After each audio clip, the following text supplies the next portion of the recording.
Shalom, chers frères et sœurs. Que la paix de notre Seigneur Jésus-Christ soit avec nous. Qu'il nous garde au cours de cette vidéo.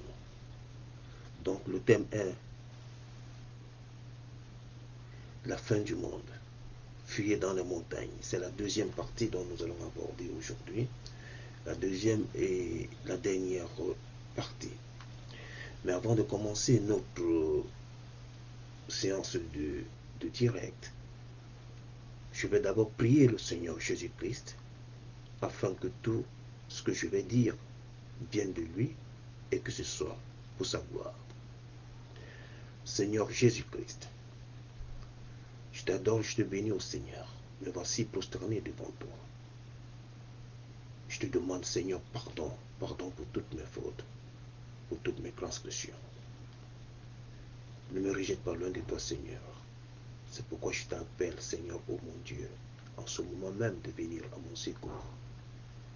Afin que, Seigneur, ce ne soit pas moi qui sois en train de parler à tes enfants, ni pour ma gloire, mais que ce soit toi-même, Seigneur, qui sois en train d'instruire tes enfants. Nous instruis, nous tous, moi y compris, en vue de ta gloire et l'avènement de ton royaume sur la terre. Amen. Chers frères et sœurs, bonsoir. Nous avons abordé la première partie de cette vidéo. Donc, nous disions que le peuple de Dieu n'est pas tellement bien informé, n'a pas eu un enseignement direct concernant la fuite dont il est parlé dans la Bible, à savoir fuir dans les montagnes. Mais je vais commencer là où je me suis arrêté dans la vidéo précédente, dans la première.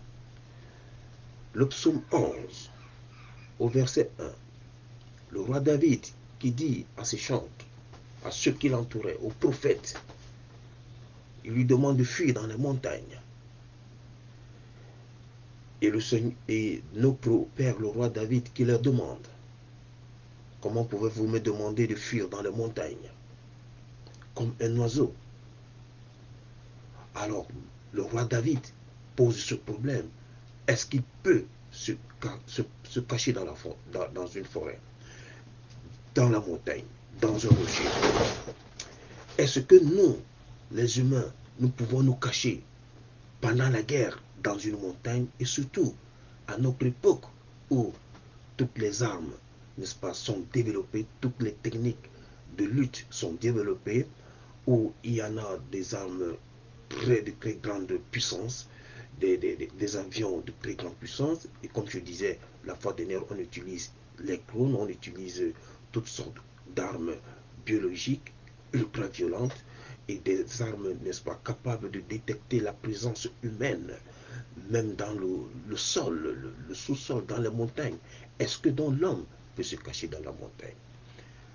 Donc, le roi David nous indique déjà qu'il ne s'agit pas de la montagne physique, qu'il ne s'agit pas de la montagne telle que nous voyons, qui est là devant nous, parce que cette montagne peut être détruite, parce que cette montagne qui est visible devant l'homme peut être détruite par l'homme, et que lorsque Dieu présente un test à ses enfants, Dieu sait que ses enfants ont encore une connaissance un peu une connaissance un peu limitée de ce qu'il veut dire. Il commence toujours par quelque chose de visible, mais dans la présence du Seigneur Jésus-Christ, celui qui prie Dieu et qui invite Dieu dans sa vie, comme Dieu l'inspire pour lui dire ce que lui, l'éternel Dieu, ce que lui, le Seigneur Jésus-Christ, voulait parler, n'est-ce pas, sur un verset, sur une partie de la Bible.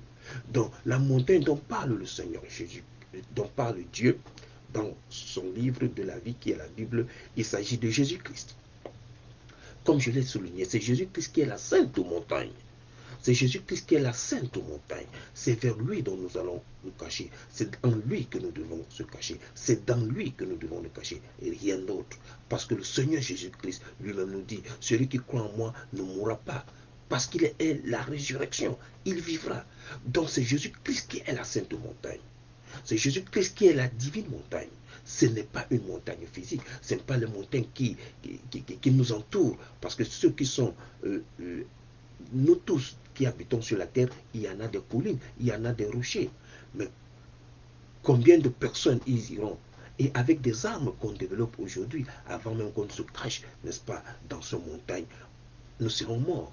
Mais lorsque nous comprenons la parole de Dieu, lorsque nous sommes connectés avec Dieu par le Saint-Esprit de Dieu, le Saint-Esprit de Dieu nous révèle ce que Dieu dit, ce que Dieu veut parler dans sa pensée. Et cette pensée, c'est le Seigneur Jésus-Christ qui est la montagne des humains. C'est le Seigneur Jésus-Christ qui est la montagne de la création de Dieu. C'est Jésus qui est le rocher, notre bouclier.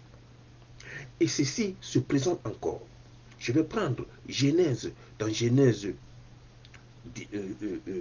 19, dans Genèse 19, oui, au verset 33, nous allons lire ceci.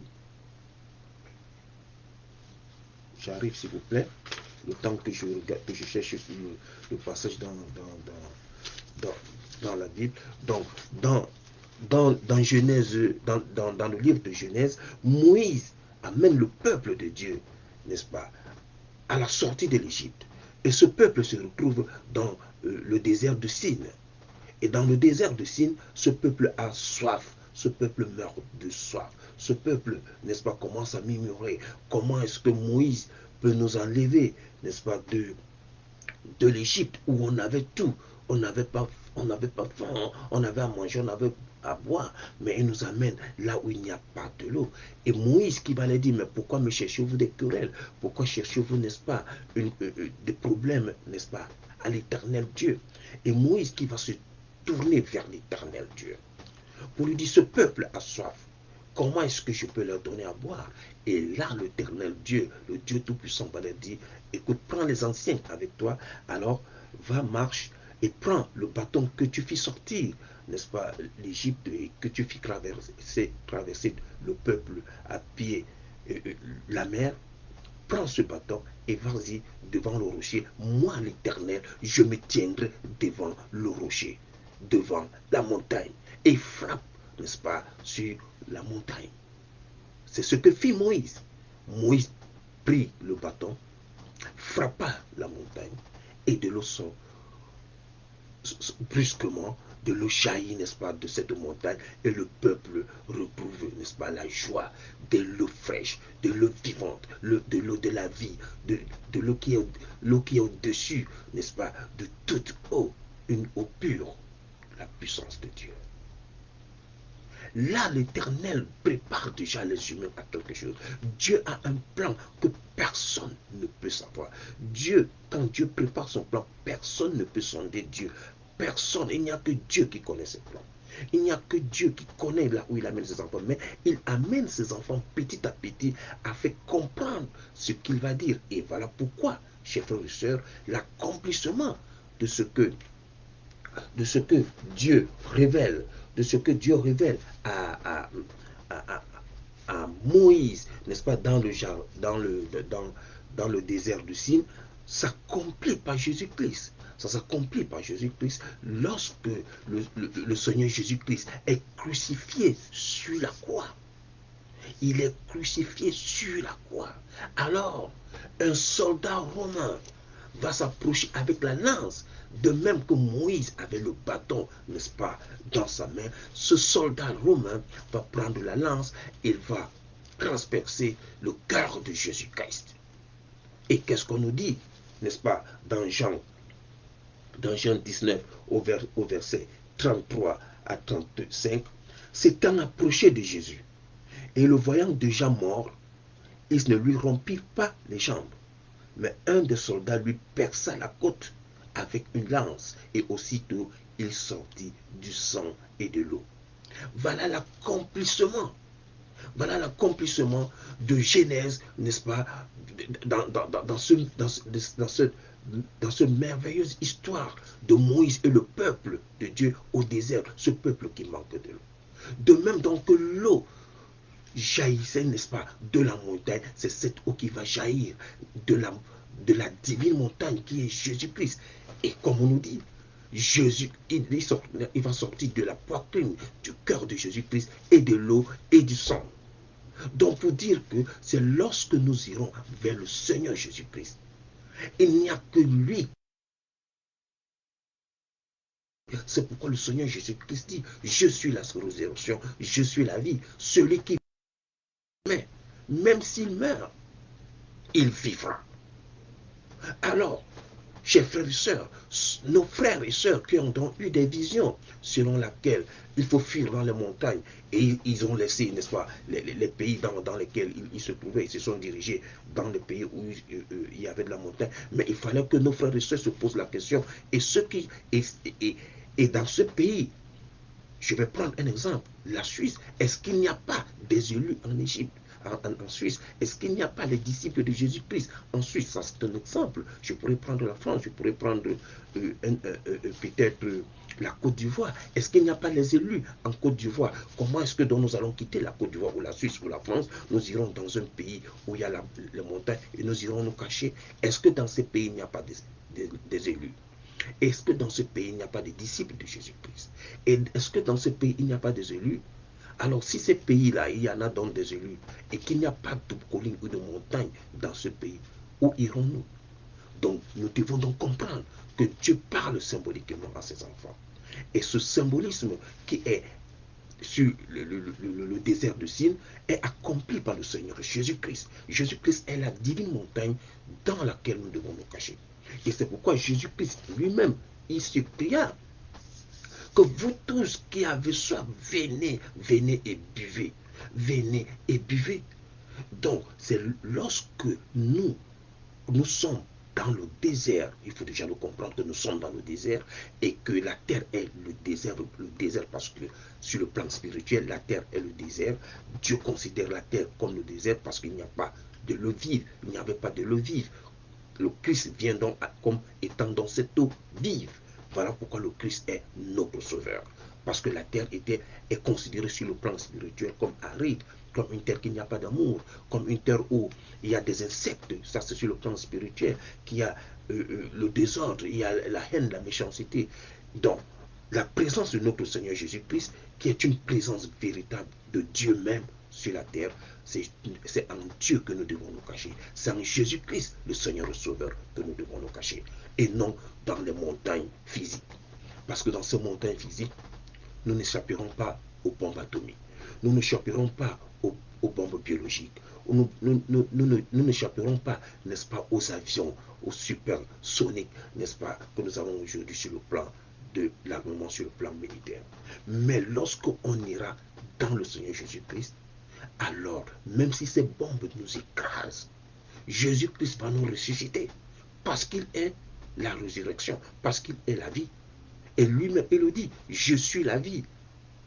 Je suis la vie. Celui qui vient avec moi, celui qui croit en moi, ne mourra pas, mais il vivra. Il a la vie éternelle. Bien-aimé, la montagne sainte n'est donc que le Seigneur Jésus-Christ. La montagne sainte n'est que le Fils de Dieu. La montagne sainte n'est que Emmanuel, Dieu lui-même au milieu des hommes. C'est pourquoi je vous exhorte toujours dans mes publications que notre fuite doit commencer maintenant, au niveau de nos pensées, au niveau de nos sentiments, au niveau de nos actions. Nous devons plaire à Dieu. Nous ne devons pas plaire à nos pasteurs, à nos évangélistes, à nos prêtres, mais nous devons plaire à Dieu. Nous devons écouter nos pasteurs, nous devons écouter ce que les évangélistes, ce que les prêtres disent. Mais il faut mettre dans ce qu'ils nous disent en pratique, sachant que ce qu'ils nous disent est conforme à la parole de Dieu. Et s'il n'y a si, c'est que ce qui nous enseigne la parole de Dieu n'est pas conforme à la parole de Dieu, selon laquelle il faut demeurer dans le péché, il faut vivre dans le péché parce qu'on est à la grâce, c'est qui est une fausse doctrine. C'est qui est une fausse doctrine. Pour demeurer dans la colline sainte, il faut marcher tel que veut Dieu, tel que veut le Seigneur Jésus-Christ. Et lui-même, il le dit. Celui qui garde mes paroles, celui qui garde mes commandements, c'est lui qui m'aime. Et donc, demeurer dans la colline, c'est c'est suivre la parole de Jésus-Christ. Demeurer dans le sein qui est Jésus-Christ, c'est marcher selon le Seigneur Jésus-Christ. Et si maintenant, tout à coup, il y a enlèvement, il n'y a que le Seigneur Jésus-Christ pour nous délivrer. Et s'il arrive même que notre temps a sonné pour mourir, et tant dans le sépulcre, c'est le Seigneur Jésus-Christ qui a le pouvoir de nous ressusciter. Car il est écrit, car il est bien écrit, que ne soyez pas étonnés, qu'à la fin de temps, les mortels, ceux qui sont même dans le sépulcre, entendront la voix du Fils de l'homme, et ils ressusciteront. Tout le monde sera ressuscité. Mais il y a 2 points qu'il faut noter. Ceux qui auront fait du bien ressusciteront pour la vie. Ça, il faut le retenir. Ceux qui auront fait du bien seront ressuscités pour la vie. Comment se fait-il donc pour que nos frères, pasteurs, évangélistes et tous ceux qui font la prédication peuvent nous demander de continuer dans le péché, de vivre dans la haine contre Dieu? Parce que vivre le péché, c'est être contre Dieu, c'est faire honte à Dieu, c'est être ennemi de Dieu. Ou lui-même Dieu le dit à Jacques 4, au chapitre 4, verset 4, celui qui aime le monde et les choses du monde est l'ennemi de Dieu.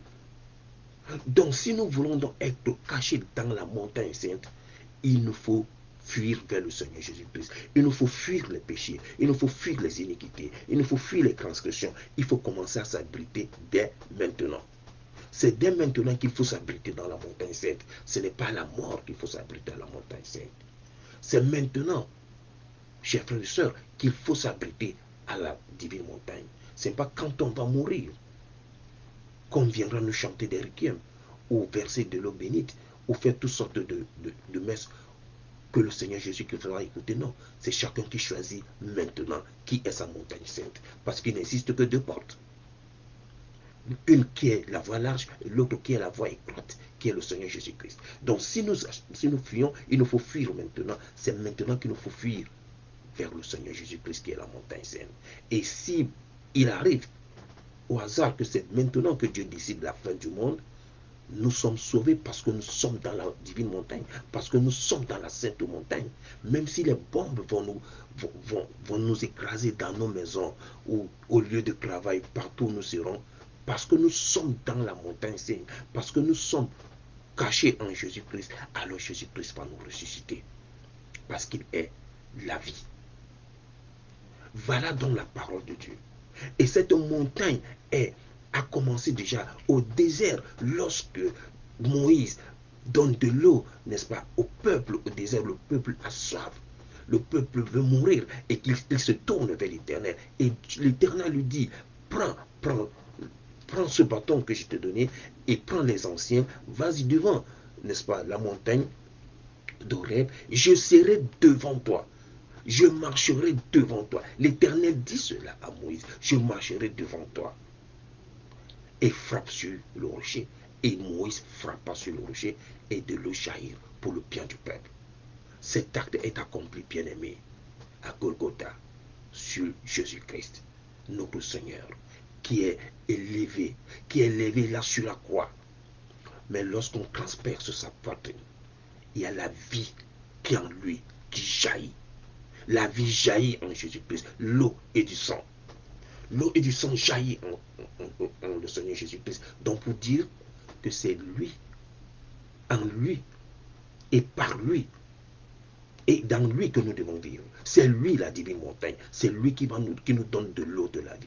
C'est lui qui nous sauve. Et c'est lui qui nous sauvera, même si les bombes arrivent. Et c'est lui qui nous rendra tout le bien lorsque Dieu décide le jour de l'enlèvement. Lorsque Dieu décide le jour de la fin du monde, lorsque Dieu décide que maintenant c'est la fin du monde, il n'y a que le Seigneur Jésus-Christ pour protéger ses enfants. Ceux qui croient en lui, ceux qui se sont investis en lui, ceux qui ont lavé leurs robes. C'est pourquoi on dit la terre est la tribulation. C'est pourquoi la terre, comme je disais tout à l'heure, c'est un désert. Que les biens de la terre, que les hommes ne croient pas que les biens de la terre suffisent. Non. Les biens de la terre, et la terre est passagère. La terre aussi va passer. C'est pourquoi nous sommes des mortels. Et donc cette terre aussi est mortelle. Tout sera transfiguré avec le Seigneur Jésus-Christ. Il y aura une nouvelle terre, il y aura, n'est-ce pas, un nouveau ciel. Et nous tous nous serons transformés. Ceux qui auront fait du bien ressusciteront pour le bien. Et ceux qui auront fait du mal ressusciteront pour la Guéhenne, pour l'enfer. C'est très clair. La parole de Dieu est trop claire. Donc, chers frères et sœurs, tout ce que nous sommes en train de voir aujourd'hui avec des guerres qui suscitent, notamment cette guerre qui est en train de secouer la planète, à savoir la guerre russo-ukrainienne, il faudra que les hommes comprennent que si Dieu décide que la fin du monde arrive, là où nous devons être cachés, c'est le Seigneur Jésus-Christ. Ce n'est pas nos maisons, ce n'est pas les bunkers, ce n'est pas les montagnes, c'est en Jésus-Christ. Parce que l'homme a atteint un niveau élevé de développement des armes. L'homme a atteint un niveau élevé de haine, de méchanceté. L'homme a développé ses connaissances vers le mal et non vers le bien. L'homme a développé, n'est-ce pas, sa puissance pour détruire l'homme et pour détruire la nature. Donc, ce n'est que le Seigneur Jésus-Christ dont personne ne peut détruire. Personne ne peut détruire le Seigneur Jésus-Christ. Il n'y a que lui qui est la divine montagne. Je vous dis, il n'y a aucune arme sous la terre, sous la mer, dans le ciel qui peut détruire le Seigneur Jésus-Christ. Il n'y a rien. C'est pourquoi Jésus-Christ est la divine montagne. C'est pourquoi ce symbolisme du désert de Sin, Jésus-Christ l'accomplit à Golgotha. De l'eau jaillit de sa poitrine, sa sainte poitrine. Il n'y a personne qui a dans ce cœur sacré qui est Jésus-Christ. Je vous dis personne, c'est lui qui a le cœur sacré. Où l'eau et le sang sortent au même moment, avec la même puissance, avec la même force, pour sauver les hommes. Vous comprendrez donc pourquoi j'ai choisi sur la mission que je dois faire, sur le ministère que je dois accomplir, que je dois faire, le ministère de la parole, cœur sacré, parce que c'est Jésus-Christ qui est le seul qui a le cœur sacré. Il n'y a personne qui peut être mort et qu'on transpose son corps et de l'eau jaillit et suivi du sang. Je vous dis, il n'y a personne, il n'y a que Dieu. Et Jésus-Christ est Dieu. Il a la vie en lui. Et quiconque croit en Jésus-Christ ne mourra pas dès maintenant. Et nous avons des exemples. Que tous ces bandes, même des sorciers et tous ces bandes de voyous, des magiciens qui cherchent à détruire les enfants de Dieu, ils n'ont pas moyen de détruire les enfants de Dieu. Ils n'ont pas moyen de détruire qui est avec Jésus-Christ. Ils n'ont pas moyen. C'est ce qui se passera à la fin du monde. Ceux qui seront dans le Seigneur Jésus-Christ, même lorsque les armes chimiques vont se déverser sur eux, ils ne vont pas mourir. Le Seigneur Jésus-Christ est capable de tout. Et même s'ils vont mourir, le Seigneur Jésus-Christ va leur ressusciter parce qu'il est Dieu. Parce que c'est lui la résurrection. C'est donc lui la vie. Dans la montagne sainte, qu'on dit, fuyez dans les montagnes, notre Père, le roi David, a dit toute la vérité. Comment pouvez-vous me dire de fuir dans les montagnes comme un oiseau? Mon secours est l'Éternel Dieu. Mon rocher est l'Éternel Dieu. Et nous savons que Jésus-Christ est le Père éternel. Il est cet enfant qu'on appelle Père éternel. Que Ésaïe nous donne dans ce verset merveilleux. Cet enfant nous est né, un fils nous est né, un enfant nous est donné. L'admirable conseiller, le Père éternel, Jésus-Christ est Dieu. Il est fils de Dieu et Dieu. Donc que personne, chers frères et sœurs, que nous ne puisse venir transformer notre foi en une foi de peur. Notre foi est une foi basée sur la puissance, le Saint-Esprit de Dieu. Notre foi n'est pas basée sur les dogmes, sur des fables. Notre foi n'est pas basée sur du sable, c'est basé sur la réalité, sur la science pure, la science du ciel, qui est la résurrection, la réalité, la vraie réalité, la résurrection. C'est pourquoi le Seigneur Jésus-Christ dit, je suis la vérité. Parce que lui, la résurrection, c'est la vérité. Et il n'y a que lui qui donne la résurrection, personne d'autre. Il n'y a que lui qui crée et il n'y a que lui qui recrée. C'est pourquoi il est alpha et oméga, le début et la fin, le premier et le dernier. Comment donc les hommes peuvent nous dire qu'allons nous cacher dans les montagnes, alors que nous croyons en celui qui est alpha et oméga? Comment les hommes, ces serviteurs de Dieu, peuvent nous dire, allons nous cacher dans les montagnes? De quelle montagne? La montagne de Kilimandjaro, la montagne de l'ivresse, ou les montagnes, d'autres montagnes donc nous connaissons les sommets les plus élevés? Non, il ne s'agit pas de ces montagnes. Il s'agit de Jésus-Christ. C'est l'unique montagne dans laquelle l'homme a refuge. C'est le refuge du croyant. Jésus-Christ est le refuge du croyant. C'est la montagne. Quand tu t'entoures de Jésus-Christ, ou quand Jésus-Christ t'entoure, il n'y a rien qui peut te frapper. Il n'y a rien qui peut. Et même si on va réussir ta mort, le Jésus-Christ te donnera la vie, parce qu'il est la vie.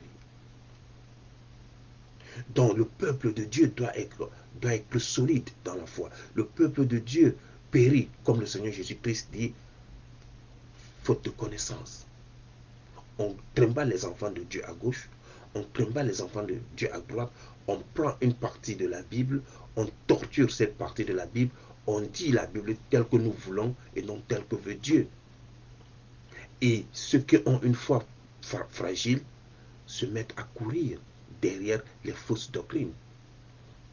De quelle montagne parle-t-on à l'homme si ce n'est pas Jésus-Christ? De quelle montagne peut sauver l'homme? Qui peut sauver l'homme si ce n'est pas Jésus-Christ?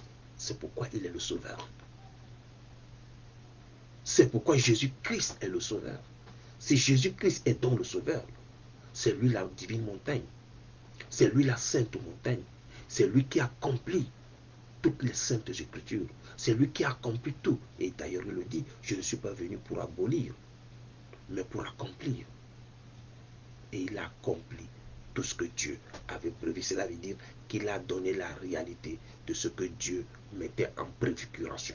Que Dieu parlait en métaphore. Que Dieu parlait avec une science très élevée, de la sagesse très élevée, qu'il n'y a que ses enfants, révélés par son Saint-Esprit, qui peuvent, n'est-ce pas, accéder à cette connaissance et parler à son peuple. Donc, chers frères et sœurs, si j'ai tenu à faire cette deuxième partie, c'est parce que beaucoup de personnes sont trompées dans le monde au niveau des saintes écritures qui disent fuyer dans les montagnes. Il ne s'agit pas donc de la montagne, des montagnes physiques, des montagnes que nous voyons, mais il s'agit de Jésus-Christ qui est la parole. Il s'agit de Jésus-Christ qui est la vérité. Il s'agit de Jésus-Christ qui est la vie. Il s'agit de Jésus-Christ qui est le chemin. C'est le chemin. Quel chemin voulons-nous encore emprunter? Jésus-Christ dit, je suis le chemin, la vérité et la vie. C'est tout. Tout est clair. Tout est clair là-dessus. C'est lui la montagne sainte. C'est lui la montagne sainte. Je suis le chemin, la vérité et la vie. Il n'y a personne d'autre qui pourra voir le visage de Dieu sans passer par la sainte montagne, sans passer par Jésus-Christ. Je vous dis, chers frères et sœurs, il n'y a personne. On ne passera pas Jésus-Christ. Et il n'y aura qu'une seule bergerie. Lui-même, il le dit, ce n'est pas moi qui le dis. Il n'y aura qu'une seule bergerie, un seul troupeau et un seul berger. Jésus-Christ. Jésus de Nazareth, Fils de Dieu vivant. Emmanuel, c'est Jésus-Christ qui est le vrai berger. Donc nous devons comprendre déjà que le Seigneur Jésus-Christ, qui est le rocher de l'homme, qui est dans le salut de l'homme, est le seul rocher qu'on ne peut ébranler. Personne ne peut détruire un rocher. Voilà pourquoi nous voyons ces collines.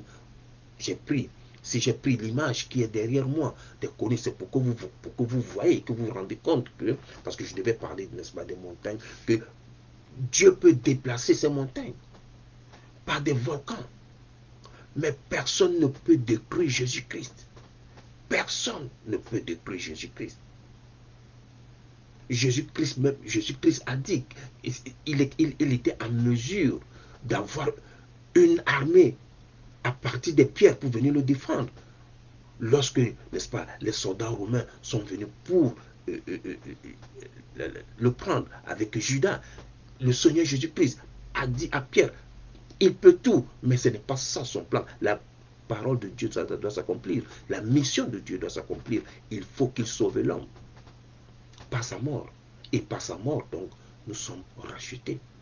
Et il faut donc croire en Jésus-Christ. Il faut marcher selon la parole de Dieu, selon le commandement de Dieu, pour être dans la divine montagne, pour être dans la sainte montagne, dès maintenant.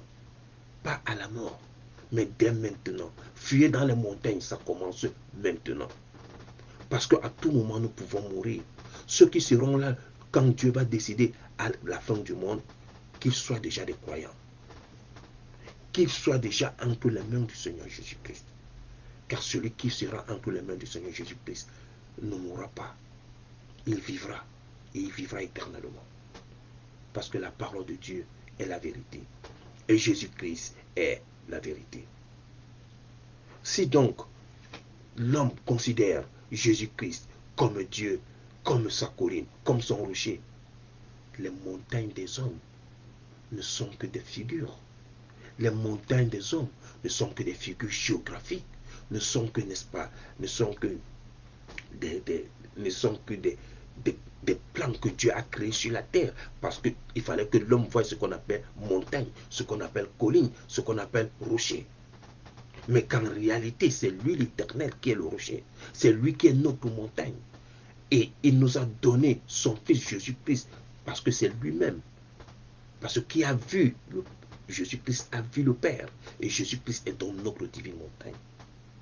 Donc lorsque nous disons notre secours est dans le nom de l'Éternel Dieu, nous ne parlons que du Seigneur Jésus-Christ.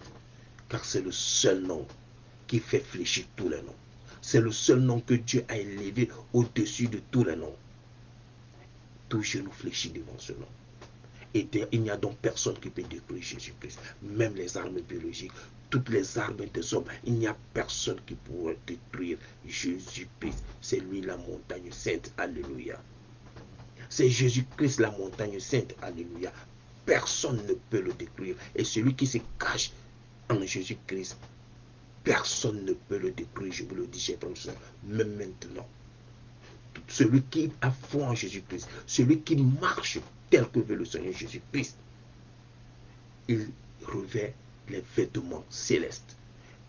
Les habits qu'il porte sont des habits qui seront transformés à l'immédiat quand tu marches tel que veut Jésus-Christ. Que ceux-là qui développent toutes sortes, n'est-ce pas, de sorcellerie, quand ils viennent, ils ne voient que Jésus-Christ. Ils ne peuvent pas t'atteindre. Les satanistes peuvent vous le dire. Suivez les témoignages des satanistes, ils vous le diront. C'est la réalité, chers frères et sœurs. Lorsqu'il y aura la fin du monde, le Seigneur Jésus-Christ est le seul Dieu capable de nous sauver, le seul Dieu capable de ressusciter, le seul Dieu capable de donner la vie éternelle. Bien-aimés, marchons comme veut Jésus-Christ. Marchons comme veut la parole de Dieu. Fuyons les iniquités. Fuyons la barbarie. Fuyons les abominations. Fuyons tout ce que nous sommes en train de voir aujourd'hui, des serviteurs et des servantes de Dieu, ce qu'ils sont en train d'offrir au monde comme honte. Qui font balancer des vidéos que même les païens ne font pas. Mais c'est les serviteurs de Dieu, ou alors qui se disent serviteurs de Dieu, qui font cela. Frères et sœurs, le salut est personnel. Le salut ne passe pas par ton prêtre, par ton pasteur, par ton évangéliste. Ça ne passera jamais par moi. C'est toi-même qui cherches ton salut à travers tes œuvres. Marche comme veut Jésus-Christ. Marche comme veut la parole de Dieu. Vis dans la sainteté. Marche dans la sanctification. Cherche le royaume des cieux. Quoi qu'il t'arrive, Dieu est avec toi et tu seras sauvé. Marche tel que veut la parole de Dieu et tu seras couvert de la divine montagne qui est Jésus-Christ. Marche, cherche la sanctification. Ne cherche pas la gloire de ce monde, mais cherche la sanctification. Et c'est là qu'on parle donc de la divine montagne de Jésus-Christ. Et chercher la sanctification c'est de fuir tout ce qui est mauvais, tout ce qui n'est pas conforme à la parole de Dieu. Toutes les publications que j'ai faites cette semaine concernaient la sanctification, concernaient la repentance, l'appel à la repentance. L'appel à la repentance. Pourquoi? Parce qu'il nous faut vivre avec le Seigneur Jésus-Christ. Il nous faut vivre dans la montagne sainte, afin que le monde ne puisse nous écraser, afin que la mort ne puisse nous écraser, afin que la fin dans des temps ne puisse nous écraser. Parce que même lorsque nous serons dans la tombe, nous allons écouter la voix du Seigneur Jésus-Christ. Mais il faut déjà que maintenant qu'on commence à écouter la voix du Seigneur Jésus-Christ. Ce n'est pas lorsque nous serons morts qu'on va écouter la voix du Seigneur Jésus-Christ et le reconnaître. Lorsqu'il va parler, comme il le dit, mes brebis connaissent ma voix. Moi aussi je le connais. Mes brebis me connaissent. Moi aussi je les connais. Le Seigneur Jésus-Christ l'a dit, lorsqu'il va nous parler, étant dans le sépulcre, nous allons le connaître tel qu'il est. Mais c'est maintenant qu'il faut commencer à connaître Jésus-Christ. C'est maintenant qu'il faut comprendre Jésus-Christ. C'est maintenant qu'il faut marcher selon ses commandements. C'est maintenant qu'il faut marcher selon ce qu'il veut. Ce n'est pas à notre mort. C'est maintenant qu'il faut fuir et aller dans la sainte montagne. Parce qu'à tout moment, nous pouvons mourir. À tout moment, Dieu décide de la fin du monde. Mais personne ne connaît le jour. Lorsque Dieu décida le déluge, les gens étaient en train de fêter. Les gens tissaient les mariages. Les gens projetaient les mariages. Les gens projetaient les affaires. Les gens projetaient, n'est-ce pas, avoir les projets de richesse, les projets de bonheur. Les gens dansaient, les gens buvaient, les gens s'amourachaient. Les gens avaient des projets énormes, ne sachant pas que Dieu est en train d'envoyer le déluge et que tout s'arrête dans les secondes qui suivent, sur toute la terre. Pas dans une région, pas dans un pays, pas dans un continent, mais sur toute l'étendue de la terre. C'est pourquoi, chers frères et sœurs, nous devons le savoir que la sainte montagne, c'est Jésus-Christ. Et cette sainte montagne, Jésus-Christ l'a accomplie. Parce que la divine montagne que nous avons vue, Moïse, en train de perdre les enfants de Dieu dans le désert, en transperçant, n'est-ce pas, les poumons du rocher, les poumons de la montagne, le peuple de Dieu reçut de l'eau. Le peuple de Dieu reçut de l'eau à boire, de l'eau pure. C'est la même chose lorsque Jésus-Christ sur la croix, son cœur est transpercé. Parce que c'est lui la montagne, c'est lui qui donne de l'eau de la vie. C'était le signe que quiconque viendra vers lui et qui boira de cette eau qui est mélangée avec du sang, il n'y a que lui, il a la vie éternelle.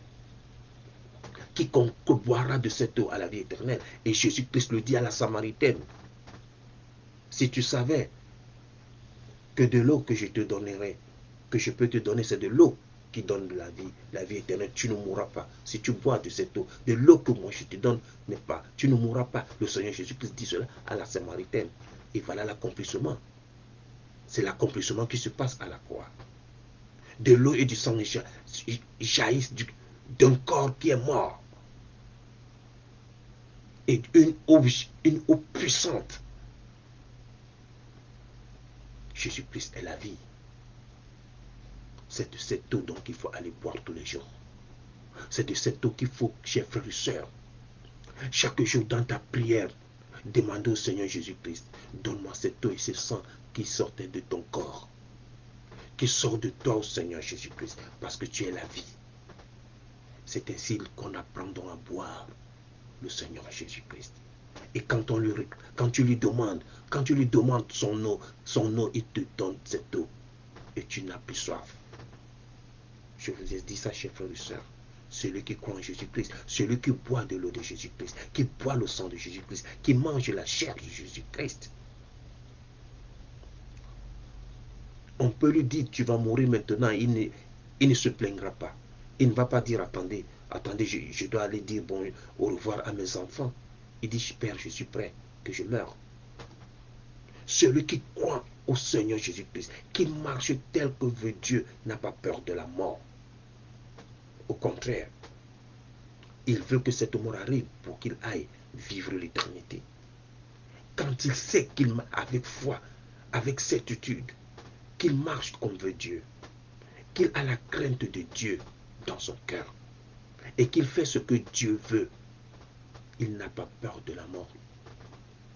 Il n'a pas peur. Il sait qu'il vit. Parce qu'en Dieu, il n'y a pas la mort.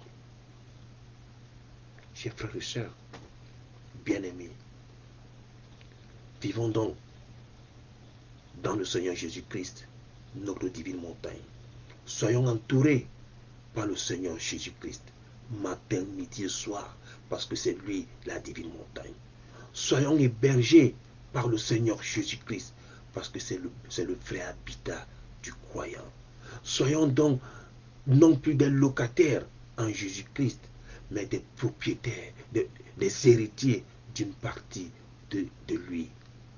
Lorsque vous avez compris cela, chers frères et sœurs, le monde ne vous fera pas peur.